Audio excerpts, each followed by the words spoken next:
Hello hi అండి. Welcome back to our channel Devi's diary. నేను శ్రీదేవి. ఈరోజు మన డైరీలో ఒక సూపర్ స్నాక్ ఐటమ్ అయితే చూపించబోతున్నానండి. అదే మిర్చి బజ్జీలు. మనం బండి మీద కొనుక్కొని తింటూ ఉంటాం కదా, అవి చాలా టేస్టీగా ఉంటాయి కదా. అంతే టేస్టీగా మన ఇంట్లో కూడా తయారు చేసుకోవచ్చు. ఇప్పుడైతే ప్రాసెస్ చూద్దాము. ముందుగా స్టవ్ ఆన్ చేసుకొని బాండి పెట్టుకొని ఆయిల్ పోసుకోండి. లో ఫ్లేమ్లో పెట్టుకోండి. తర్వాత ఒక గిన్నె తీసుకొని అందులో జల్లెడ లాంటిది పెట్టుకొని, నేనైతే 2 కప్పులు శనగపిండి తీసుకున్నానండి. దాన్ని కొంచెం కొంచెంగా వేసుకుంటూ జల్లించుకున్నాను. ఉండలేమి లేకుండా చూసుకోండి, ఎందుకంటే బ్యాటర్ మళ్ళీ ఉండలు కడితే బాగుండదు. ఉండలు లేకుండా చూసుకోండి. తర్వాత ఆ శనగపిండిలో 2 టేబుల్ స్పూన్స్ కార్న్ఫ్లోర్ వేసాను. ఈ కార్న్ఫ్లోర్ ప్లేస్లో మీరు బియ్యం పిండి అయినా తీసుకోవచ్చు. తర్వాత టేస్ట్కి సరిపడా సాల్ట్ వేసుకున్నాను. 1/2 టేబుల్ స్పూన్ పసుపు, అలాగే 1 టేబుల్ స్పూన్ కారం, అండ్ ఇంకా 1/2 టేబుల్ స్పూన్ వంట సోడా వేసుకొని, అలాగే 1 టేబుల్ స్పూన్ వాము వేసుకొని, ఈ పిండి మొత్తాన్ని, పిండి, ఉప్పు, పసుపు, కారం అవన్నీ కలిసేలాగా ఒకసారి కలుపుకోండి. కలుపుకున్న తర్వాత మనం స్టవ్ మీద ఆల్రెడీ ఆయిల్ పెట్టుకున్నాం కదా, దాన్ని ఒక 3 టేబుల్ స్పూన్స్ వేయండి. ఎందుకంటే వేడిగా ఉన్న ఆయిల్ వేస్తే బజ్జీలు చాలా క్రిస్పీగా వస్తాయి.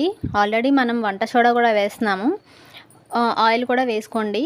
తర్వాత ఆయిల్ని కూడా కలుపుకున్న తర్వాత కొంచెం కొంచెంగా వాటర్ యాడ్ చేసుకుంటూ మన దోశ పిండి బ్యాటర్ ఎలా అయితే ఉంటుందో ఆ కన్సిస్టెన్సీ వచ్చేంత వరకు పిండిని కలుపుకుంటూ ఉండండి. పిండి మాత్రం ఉండలు కట్టకుండా కలపండి. ఇలా స్పూన్తో కలుపుకోండి, లేదంటే మీకు కన్వీనియంట్గా ఉంటే చేత్తో కలుపుకోండి. వాటర్ మాత్రం ఒక్కసారిగా యాడ్ చేసుకోకండి, ఎందుకంటే బ్యాటర్ లూజ్ అయ్యే ఛాన్స్ ఉంటుంది. సో అందుకని చెప్పి కొంచెం కొంచెంగా యాడ్ చేసుకుంటూ కలుపుకోండి, ఉండలు లేకుండా. చూస్తున్నారు కదా, చూసారు కదా, బ్యాటర్ అయితే ఇలా రావాలండి, మన దోశ పిండిలాగా. ఈ బ్యాటర్ మరీ పలుచగా అయితే పచ్చిమిర్చికి ఎక్కువ పిండి అంటుకోదండి. సో అందుకని చెప్పి ఇలా థిక్గా ఉండేలాగా కలుపుకోండి. మన పిండి అయితే రెడీ అయిపోయింది. సో దీన్ని పక్కన పెట్టేసుకుందాము. తర్వాత నేను పచ్చిమిర్చి పెద్ద సైజు కాయలు తీసుకొచ్చానండి. పచ్చిమిర్చి అయితే చాలా ఫ్రెష్గా ఉన్నాయి. దానికంటే ముందు ఒక గిన్నెలో 1 టేబుల్ స్పూన్ వాము అనమాట, అది వాముని రోట్లో క్రష్ చేసి వేసాను. తర్వాత 1 టేబుల్ స్పూన్ ధనియాల పౌడర్, అండ్ ఇంకా 1/2 టేబుల్ స్పూన్ సాల్ట్ వేసుకొని ఒక గిన్నెలో కలుపుకొని పెట్టుకున్నాను స్టఫింగ్ కోసం. ఈ పచ్చిమిర్చి చూడండి, పచ్చిమిర్చికి ఇప్పుడు చాకుతో నిలువుగా ఘాటు పెట్టుకొని ఈ వాము బ్యాటర్ ఏదైతే ఉందో అది అందులో స్టఫ్ చేసుకోవాలి. ఈ పచ్చిమిరపకాయలు అయితే అస్సలు ఘాటు లేవండి, చాలా టేస్ట్గా ఉన్నాయి. సీడ్స్ కూడా ఏం తీయనవసరం లేదు. సీడ్స్ ఉన్నాయి కానీ నేను తీయలేదు, ఎందుకంటే ఇవి ఘాటు ఎక్కువ లేవని. ఒకవేళ పచ్చిమిర్చి ఎక్కువ ఘాటుగా ఉందనుకుంటే వాము ఇంకొంచెం ఎక్కువ స్టఫ్ చేసుకోండి, అలాగే గింజలు కూడా తీసేసుకోండి. అదేవిధంగా పచ్చిమిర్చి అన్నిటిలోకి స్టఫ్ చేసి పక్కన పెట్టేశానండి. ఈలోపు స్టవ్ మీద మన ఆయిల్ అయితే హీట్ అయిపోయిందండి చక్కగా. ఇప్పుడు ఒక్కొక్క పచ్చిమిర్చిని ఈ బ్యాటర్లో డిప్ చేసి ఆయిల్లో వేయాలండి. నేను తీసుకున్న పెద్ద కాయలు కదా, సో అందుకని చెప్పి నాకు గిన్నె సరిపోలేదు, అందుకే అటు ఇటు ముంచానమాట.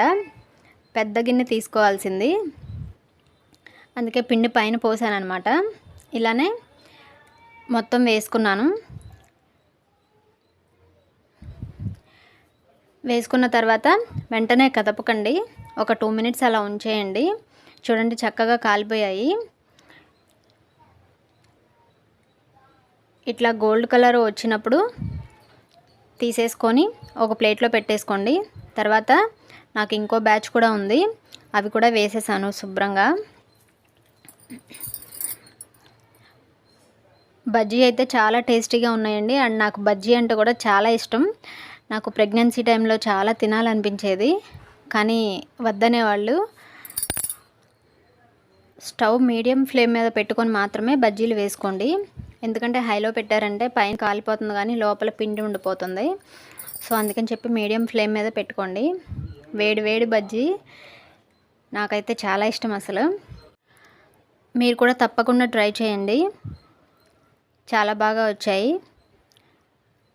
ఈ వీడియో కనుక మీకు నచ్చినట్లయితే వీడియోస్ని లైక్ చేయండి. అలాగే మీ ఫ్రెండ్స్కి రిలేటివ్స్కి షేర్ చేయండి.